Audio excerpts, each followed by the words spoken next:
poor waitress paid for a homeless man's calf. The next day, he returned in a suit, saying, "I own." Hello everyone. Before we begin today's story, I have a small favor to ask. Please hit subscribe and turn on the notification bell so you never miss our channel's new videos. It's quick, free, and the best way to support us in bringing you more dramatic stories. Your support means the world to us. Where are you watching from? Drop your city or country in the comments below. Thank you very much. Now let's get back to our main character. It all started on a cold Tuesday morning in a small corner cafe, tucked between two brick buildings on Maple Street. The smell of coffee beans filled the air, mingling with the faint hiss of the espresso machine and the chatter of early commuters. Lena wiped the counter with a worn cloth, her hands red from washing dishes in hot water. Her shift had started at 6, and her feet already ached inside cheap sneakers whose soles were thinning by the day. The bell above the door jingled softly. A man stepped in tall, scruffy, wearing a faded army jacket that hung too loose on his frame. His hair was matted from the drizzle outside, and his eyes darted toward the menu board like someone calculating every cent. He hesitated near the counter, clutching a few coins in his trembling hand. "Excuse me," he said quietly, his voice hoarse. "Is a small coffee enough for $3?" Lena glanced at the register. A small cup cost $3.50. She could have said no. She should have.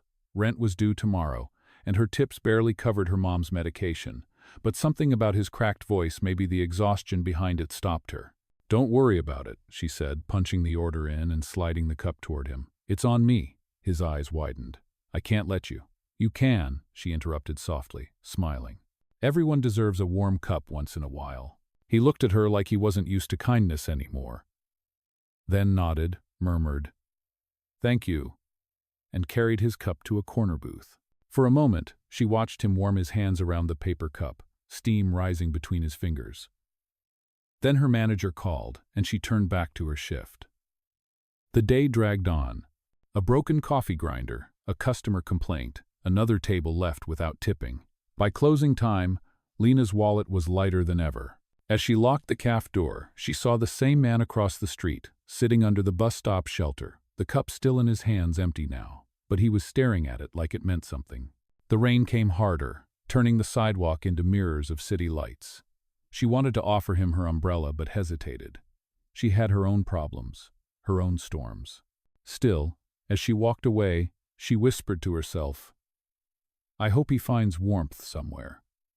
She didn't know that he already had because of her, and that tomorrow morning the same man would walk through that cafe door again, not in a ragged coat, but in a tailored navy suit, holding the same paper cup and a look in his eyes that would change her life forever. The next morning, the sky above Maple Street was pale and wet, the kind of cold that seeps into your bones before the day even begins. Lena arrived at the cafe 20 minutes early, the bell chiming softly as she stepped inside. She tied her apron and glanced at the counter where the man had sat yesterday. The cup was gone, but the memory lingered. Her coworker, Jamie, teased, "You are too nice, Lena. You will give away all your tips at this rate." She smiled faintly. "It was just a coffee, Jamie." He looked like he needed it, but her voice carried a quiet ache. She could not explain why that small moment stayed with her, why she kept picturing his tired eyes. By noon, the cafe was full. Rain streaked the front windows and the smell of cinnamon rolls hung thick in the air. Lena was wiping a table when the door opened. A rush of cool air swept through, and she looked up automatically to say hello, then froze. It was him, the man from yesterday, but completely transformed. His hair was neatly combed, his posture straight, and his clothes a dark blue suit with a silver tie looked expensive. For a heartbeat, Lena thought she was imagining it. He smiled when their eyes met. "Morning," he said, his voice calm and warm. "Do you have time to make one more coffee?" She blinked, gripping the rag in her hand. "Of course, the usual." He chuckled softly. "Yes, the same one. But this time, I am paying." She felt her face heat up as she walked behind the counter. Her hands trembled as she prepared his drink. When she placed it on the counter, he set a small envelope beside it. "That is for you." Confused, she hesitated. "Sir, I cannot accept tips that big." He shook his head. "It is not a tip." He pushed the envelope closer. "Open it when you are off work." Then, with the same quiet smile, he took the cup, thanked her again, and left. The bell jingled behind him, leaving a faint echo. For the next 3 hours, Lena could hardly focus. Her manager scolded her twice for zoning out. When her shift ended, she slipped into the tiny break room and opened the envelope. Inside was a clean receipt, her handwriting still visible on the note from yesterday. Paid by Lena. But this one had been laminated, framed between two clear sheets of plastic with a small card attached. The card read, "No act of kindness ever goes unnoticed. See you tomorrow. EC." Her heart pounded. She read the initials again. EC. Who was he? Was this some kind of joke? She pulled out her phone and typed EC Cafe owner, Maple Street, into the search bar. The first result made her breath hitch. Ethan Cole, founder and CEO of the Morning and More Cafe chain, headquartered downtown. She stared at his photo, same eyes, same quiet smile. The realization washed over her slowly, like a sunrise breaking through fog. The homeless man she had bought coffee for was the owner of the entire brand. She sat down hard on the bench, gripping the envelope. Her chest felt tight with disbelief and something else, fear, maybe gratitude, maybe both. Later that evening, she walked home through the drizzle, the streets reflecting city lights. Her phone buzzed with a text from her mother reminding her to pick up medication tomorrow. Lena looked up at the glowing sign of Morning and More across the street, her reflection faint in the glass. Why would someone like him come back here? She whispered. She had no idea that this was only the beginning, that tomorrow Ethan Cole would not just return to thank her, he would make an offer that would test everything she believed about kindness, luck, and second chances. The next morning came with a thin fog rolling over the city and the low hum of traffic rising outside the cafe windows. Lena arrived for her shift, her apron folded neatly over one arm, but her heart was far from calm. She kept glancing at the door, waiting without admitting that she was. At 8:17 a.m., it opened, and there he was again, Ethan Cole, in the same navy suit, his posture confident yet relaxed, as if he belonged here and everywhere else at once. He ordered a simple black coffee and waited until the crowd thinned before walking to the counter where she stood. "Did you open the envelope?" he asked, his tone soft but knowing. Lena nodded slowly. "I did, and I looked you up. I know who you are." Ethan smiled a little, not smugly, but with quiet amusement. "Then you also know I was not really homeless yesterday."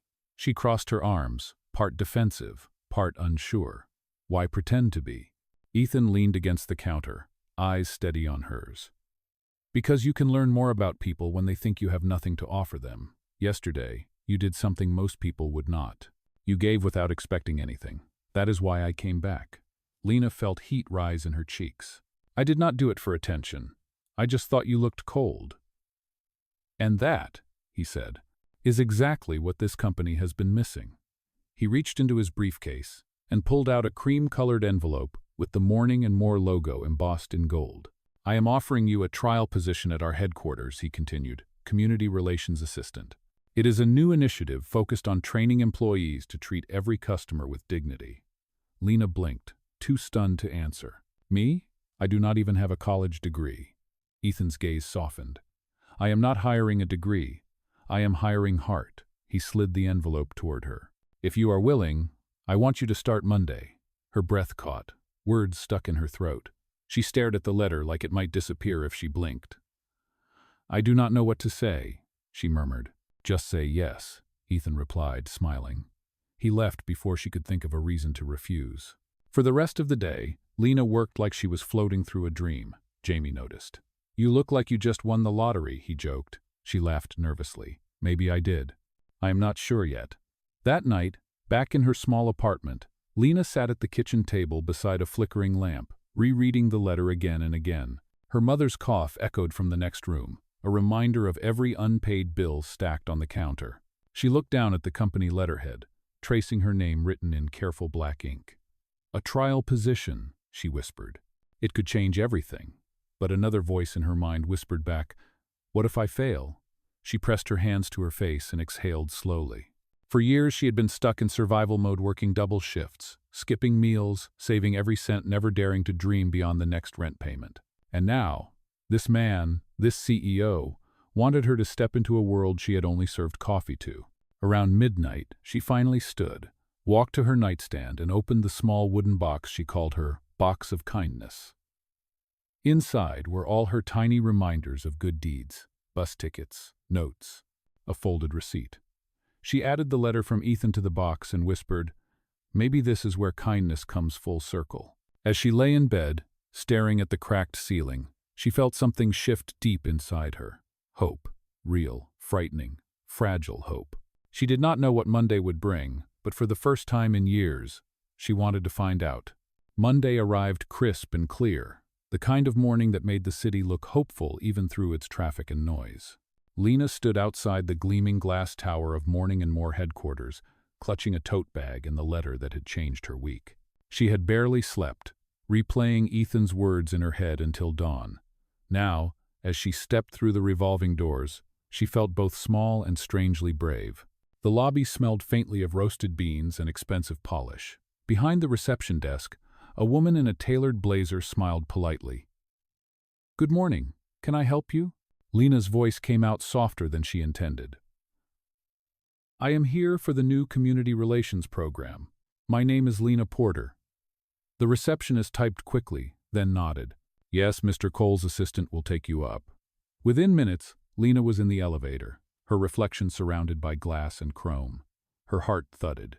She tried to smooth her thrift store blouse, suddenly aware that everyone else in this building probably wore things that cost more than her monthly rent. The elevator chimed, and the doors opened to a hallway lined with framed photographs, each showing a different CAF location and employees smiling with customers. At the end of the hall stood Ethan, leaning casually against the doorframe of a conference room. "You made it," he said. "Barely," she replied, half laughing. "Traffic was a nightmare." "Good," he smiled. "That means you are already learning patience. You will need it here." He led her inside, where a few others were gathered: baristas, shift supervisors, even a store manager. Ethan explained the pilot program, his tone calm but passionate. "We are not just serving coffee," he said. "We are serving dignity. Every customer deserves to be seen, and sometimes that means our employees need to see themselves differently too." Lena listened intently, feeling the words settle into her chest. When the meeting ended, Ethan handed her a small notebook. "Take notes, record stories. You will understand the heart of this company faster than any handbook could teach." As the day went on, she shadowed different departments, learning how the business ran behind the counter she once stood at. It was overwhelming, the pace, the meetings, the jargon, but each time doubt crept in. She remembered Ethan's quiet confidence. At lunch, she found herself in the break room, staring out the window at the skyline. Another employee, a young woman named Carla, sat down beside her. "First day?" she asked. Lena nodded. "It shows," Carla smiled. "A little. But you will fit in. Ethan does not bring people here for nothing." "You know him well?" Lena asked carefully. "Well enough to know he believes in second chances," Carla said before heading out. That evening, as the sun dipped low behind the buildings, Lena was gathering her things when Ethan appeared again. "How was day one?" "Intense," she admitted. "I kept thinking I do not belong here." Ethan tilted his head. "Do you think I was born knowing how to run a company? I made coffee too once. Burned it, actually." She laughed, the tension easing. He smiled, softer now. "Everyone starts somewhere, Lena. You just started at kindness, which is the best place of all." On her way home, she looked up at the tower glowing against the evening sky and felt something new: pride. The bus ride was long, the seats worn, but she could not stop smiling. At home, her mother looked up from the couch, eyes tired but warm. "How was your first day?" she asked. Lena hesitated, then grinned. "Different. Maybe the beginning of something good." Her mother reached for her hand, whispering, "I always knew good would find you." That night, Lena placed the notebook beside her bed, its first page blank, waiting to be filled. She stared at it and whispered, "Tomorrow, I will have something worth writing." Outside, the city hummed, unaware that one small act of kindness was quietly rewriting two lives. By the end of her first week, Lena was exhausted but alive in a way she had not felt for years. Every morning she rode the same bus, past the same streetlights, but the world seemed a little brighter. She had learned to navigate spreadsheets, answer emails, and even speak during meetings without her voice shaking.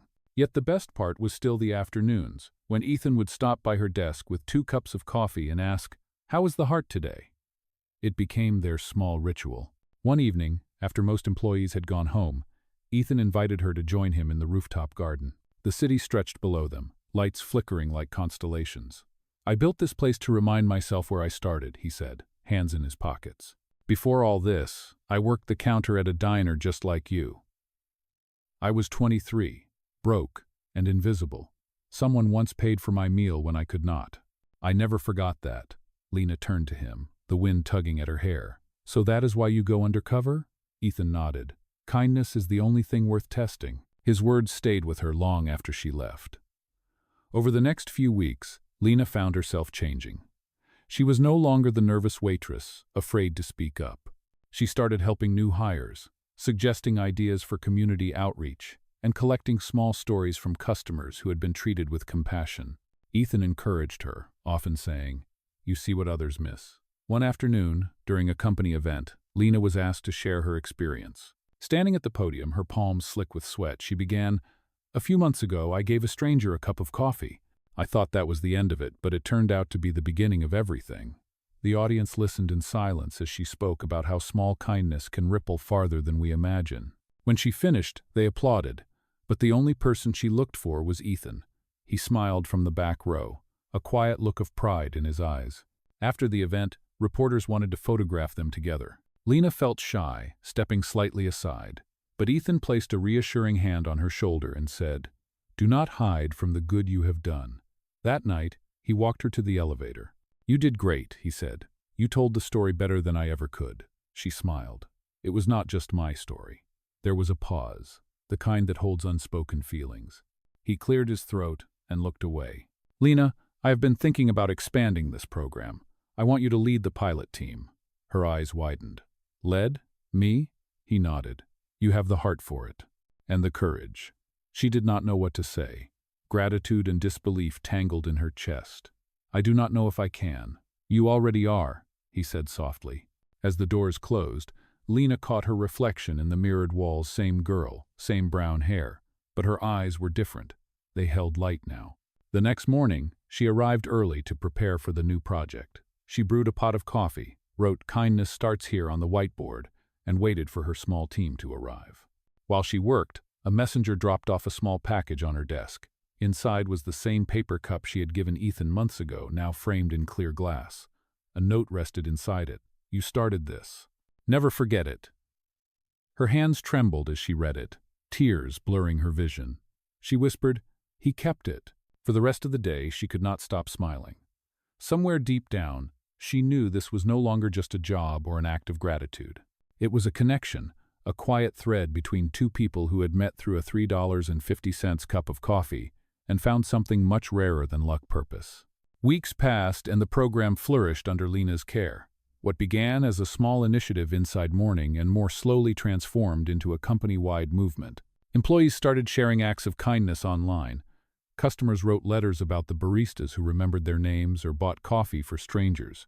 Ethan watched from the sidelines with quiet pride, rarely interfering but always observing. Lena, meanwhile, worked tirelessly drafting reports, visiting stores, even mentoring young workers who reminded her of herself. But with success came pressure. One Thursday evening, as the office lights dimmed and everyone else had gone home, she sat at her desk surrounded by papers and coffee cups. Her head ached, her fingers cramped, and her thoughts kept circling one question: am I really enough for this? She rubbed her temples just as Ethan appeared at the doorway, his sleeves rolled up, tie loosened. "Still here?" he asked gently. She nodded without looking up. "I have to finish these surveys. The board review is tomorrow." "You have done more than enough," he said, stepping closer. "Lena, you have changed this company in 3 months. Let yourself rest." She looked up, exhaustion and emotion clouding her eyes. "I am afraid if I stop, it will all fall apart." Ethan leaned against the desk, his voice low but steady. "It will not. You built this on sincerity. That does not crumble overnight." He reached for the report in front of her, skimming a few pages before setting it aside. "Come on," he said softly. "Let me show you something." Reluctantly, she followed him to the elevator. They rode up in silence until the doors opened to the rooftop garden again, now bathed in silver moonlight. The air was cool and quiet. Ethan gestured toward the far corner, where a wooden plaque had been placed among the flowers. Carved into it were the words, "Kindness starts here," in honor of Lena Porter. She froze, her hand flying to her mouth. You did not, she whispered. We all did, he said. The team insisted. You inspired them. Her eyes filled with tears. Ethan, I do not know what to say. Say you will keep going, he replied. Say you will believe you belong here. She turned to face him fully, her voice trembling. You really think I deserve this? He smiled, the kind of smile that softened every sharp line on his face. I know you do. The silence stretched between them, charged and gentle at once. She felt the weight of the city below, the hum of life, and his eyes on hers steady, certain. For the first time, she did not look away. You know, she said quietly, I used to think kindness was just something small, a polite thing you do and forget. And now? He asked. Now I think it is everything, she said. It changes people, even the ones giving it. Ethan's voice softened. It changed me too. They stood there for a long moment, two people who had once been strangers, now bound by something deeper than chance. Finally, he reached into his pocket and handed her a small key. What is this? She asked. It is for the new community office downtown. Your space, your project. It is yours to lead. She stared at the key in disbelief, feeling the cool metal against her palm. Ethan, I cannot accept this. You already have, he said. And one more thing, when the grand opening happens, you are giving the speech. It is your story, not mine. She laughed through her tears, shaking her head. You really trust me that much? With everything, he answered simply. The wind rustled through the garden as she looked out over the skyline, realizing that the girl who once gave away her last $3.50 had somehow found her place among skyscrapers. And beside her stood the man who had seen in her what she could not yet see herself. The following weeks moved quickly, filled with preparations for the grand opening of the new community office. Lena threw herself into every detail: the banners, the volunteer schedules, the invitation list. The project had grown far beyond what she ever imagined. Local news stations began covering the story of the Kindness Initiative, featuring clips of her speaking about empathy and customer service. Still, beneath her pride, anxiety simmered. The board review was approaching, and some executives were skeptical about investing so much in what they called a feel-good experiment. One Friday afternoon, she overheard a few of them in the hallway, their voices sharp and dismissive. She is just a waitress who got lucky, one man said. Ethan is letting sentiment run the company. The words struck like cold water. Lena stepped back before they could see her and hurried to her office, heart pounding. She sat behind her desk, staring at the framed cup Ethan had given her, the one that had started it all. For the first time in months, she felt that old doubt creeping in. Maybe they were right. Maybe she was in over her head. That evening, Ethan found her still at work, the lights dim, her shoulders tense. You heard them, did you not? He asked gently. She did not answer. It is fine, he continued. There will always be people who cannot understand what they have never felt. She looked up at him, eyes glistening. Maybe they are right. I am not supposed to be here. I do not have a degree or experience or what? He interrupted softly. Heart? Integrity? Vision? You have what they cannot buy. He sat across from her, his tone steady. Lena, do you know why I built this company? It was never about coffee. It was about connection. People need to be seen. You reminded me of that. She swallowed hard, emotion tightening her throat. You make it sound simple. It is simple, he said, but not easy.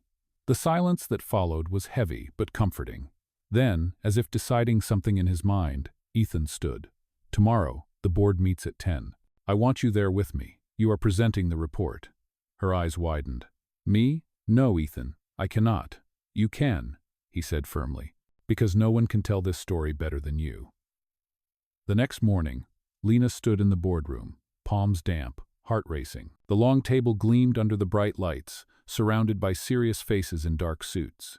Ethan sat at the head, giving her a small nod. She began to speak. Her voice shook at first, but soon grew steady as she told them about the people whose lives had changed through the initiative: the single mother now managing a calf, the elderly man hired after years of unemployment, the young barista who started a charity fund for kids. She showed photos, letters, and statistics that proved kindness was not just good for hearts, but good for business. When she finished, the room was quiet.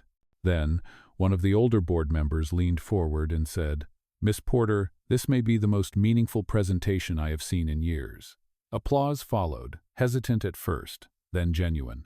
Lena's eyes filled with tears of relief. Ethan's expression was unreadable, but his hand tapped the table twice, a silent gesture of pride. After the meeting, as the room emptied, he turned to her. "You did it." She smiled shakily. "We did it." "No," he said, his voice softening. "You did. I just watched." For a moment, neither of them moved. Then he said, "Come to the gala tonight. You deserve to see what you built from the outside." That evening, as the city lights flickered and music filled the ballroom, Lena would finally see the result of everything she had fought for. But she did not yet know that tonight would also bring the moment that changed everything forever. That evening, the grand ballroom of the Morning and More charity gala shimmered under golden chandeliers. Waiters carried trays of champagne while a soft jazz band played near the stage. It was the biggest event of the year, gathering investors, executives, and employees from across the country. Lena had never attended anything like it. She stood near the entrance in a simple navy dress, clutching a small purse, her eyes wide as she took in the glittering crowd. She felt out of place among the gowns and tuxedos, but Ethan's voice echoed in her mind. "You belong here." Taking a deep breath, she stepped inside. Ethan was at the center of the room, surrounded by a group of board members. When he saw her, his expression softened instantly. He excused himself and crossed the floor, his smile warm and proud. "You made it," he said. "Barely," she replied, trying to hide her nerves. "You look amazing." "You look expensive," she teased lightly, and he laughed, the sound easing her tension. The evening flowed in a blur of introductions, speeches, and applause. When it was Ethan's turn to speak, he stepped up to the podium, his voice carrying easily through the hall. "Tonight," he said, "is not about profits or growth charts. It is about people, our people, who remind us that kindness is good business." He paused, his gaze finding Lena in the crowd. "There is someone here who embodies that truth better than anyone I know. She started as a waitress in one of our cafes and taught us all what generosity looks like. Please welcome Lena Porter." A wave of surprise swept through the room as every face turned toward her. Lena froze for a moment, her heart hammering. Ethan gestured encouragingly. Hands trembling, she walked to the stage, the sound of her heels faint under the applause. When she reached him, he whispered, "Just speak from the heart." She nodded, turned to the microphone, and began. "A few months ago, I bought a stranger a cup of coffee," she said. "It cost $3.50.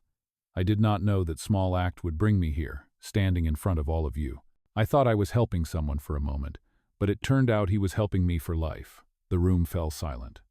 Her voice grew steadier as she spoke. "Kindness does not ask for recognition. It is quiet, ordinary, and yet it has the power to change everything. I am proof of that. Because someone believed in me when I least expected it, I learned to believe in myself." As she finished, the crowd erupted in applause. Tears pricked her eyes as she stepped back. Ethan joined her, his expression unreadable but full of pride. Then, to everyone's surprise, he took the microphone again. "There is one more thing," he said, his tone soft but firm. "This woman not only changed our company, she reminded me why I started it in the first place. So tonight I want to honor her in the only way that feels right." He turned to Lena and pulled from his pocket the same wooden box she once used to store her kindness notes. Her breath caught. He opened it slowly, revealing a small gold key inside. "This key," he said, "belongs to the first Morning and More community center built in your name, Lena Porter. It will open its doors next month, dedicated to teaching young people that kindness is not weakness, but strength." For a moment, she could not breathe. The room blurred with lights and tears. "Ethan, I do not know what to say." "Then just promise me one thing," he said. "Promise you will keep doing what you do, making people feel seen." She nodded, voice shaking. "I promise." The applause rose again, thunderous and warm.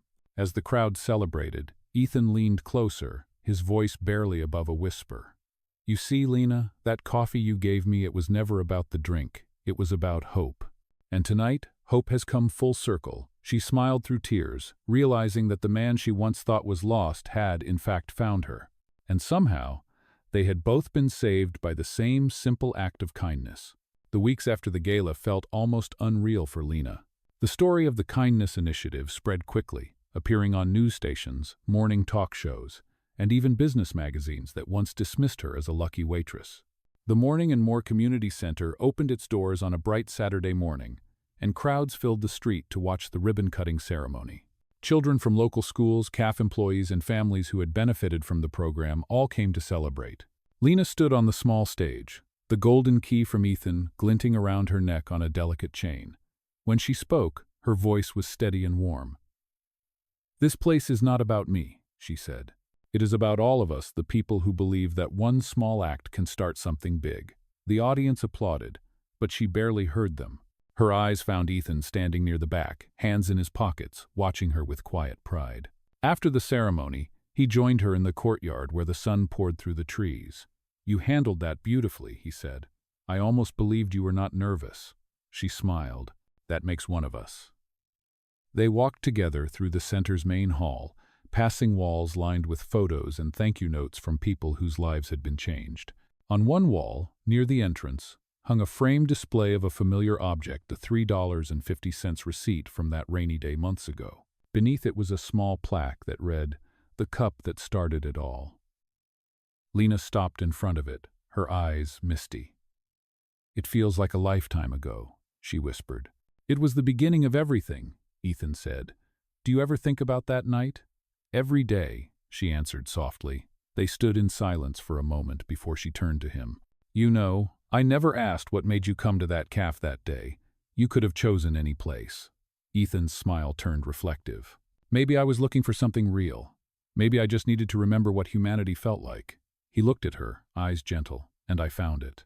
The words hung between them, quiet but unmistakable. Later that evening, after the crowd had gone and the lights of the center glowed softly against the twilight, Lena returned to the courtyard alone. The air smelled of coffee and fresh flowers. She heard footsteps behind her and turned to see Ethan approaching, holding a small envelope. "Another envelope?" she teased. "I am starting to think it is your love language," he laughed. "Maybe it is." He handed it to her. Inside was a simple card with a handwritten note. "The world needs more of what you are. Dinner tonight?" Lena looked up, smiling through a blush. "Is this business or personal?" "Let us find out," he said. They walked together down the quiet street, the city lights shimmering like distant stars. Dinner turned into laughter, laughter into stories, and stories into something deeper, something neither of them dared to name yet both understood. Weeks later, Morning and More hosted a small anniversary event at the community center. Near the end, Ethan stepped onto the stage, microphone in hand, his voice calm but full of emotion. "Kindness built this company," he said. "But one person reminded me that it still matters. Lena Porter, you changed how I see the world." He turned toward her, pulling from his pocket the same small wooden box she had once used to collect her kindness tokens. Inside was a ring, simple and elegant. Gasps filled the room as he knelt and said, "Will you keep teaching me how to be kind for the rest of my life?"